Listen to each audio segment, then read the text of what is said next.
Продолжуваме со протестите, нема да сопрат протестите. Народот, како што гледате и сега, продолжува да се собира. Ние ќе го повикуваме и понатаму и деновите кои што следат, затоа што цениме дека власта на СДСМ и ДУИ не сака да го слуша народот, кој што громогласно вели не на овој асимилаторски и понижувачки договор кој што владата и го нуди на јавност, односно му го нуди на народот.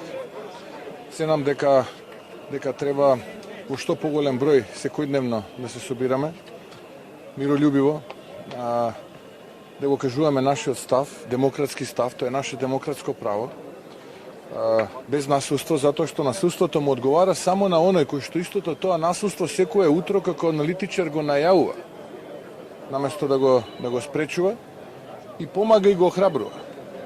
Така што насилството му одговара на оној кој што сака оваа иницијатива да ја сопре.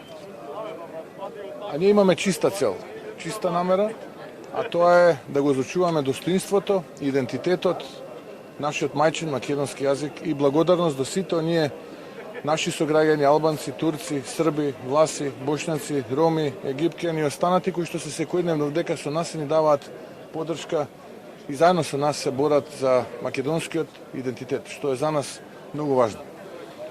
Така што еве јас ги повикувам граѓаните и во деновите кои што следат континуирано да се придружуваат на нова иницијатива, не за асимилација, туку да за европеизација, но на достоинствен начин. Затоа што ова што нас ни се нуди е асимилација и бугаризација, а не европеизација. Како мислите он до Европа? Како горди македонци, достоинствени македонци, тоа што сме биле, тоа што сме и тоа што ќе останеме, горди на нашите предци и на жртвата која што нашите предци ја дале за да имаме ние оваа независна македонска држава, која што го говори преубавиот мајчин македонски јазик, признат и кодифициран уште од минатиот век. Ви власт, шта бисте предложили Бугарски? Кој компромис сте нашли?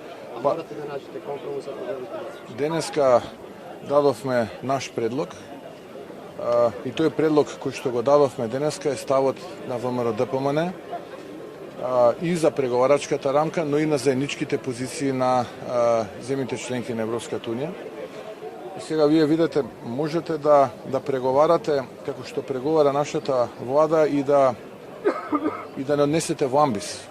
И да немате втора опција додека паѓате во амбис. Дали ќе ја прифатиме таа опција додека не сме во амбис? Не благодарам. Затоа велиме не за асимилација. И наместо да се консултираат со нас, тие воде екзибиционистички преговори. Ќе ве потсетам на Лисабонската декларација.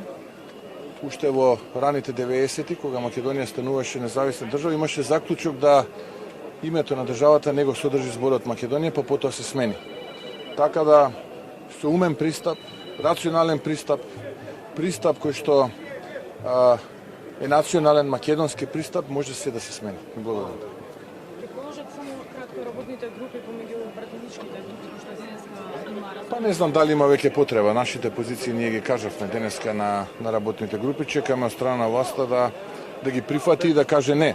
Кој ќе каже не на овој предлог, нека ги прифати и нека направи пречистен текст. Благодарам.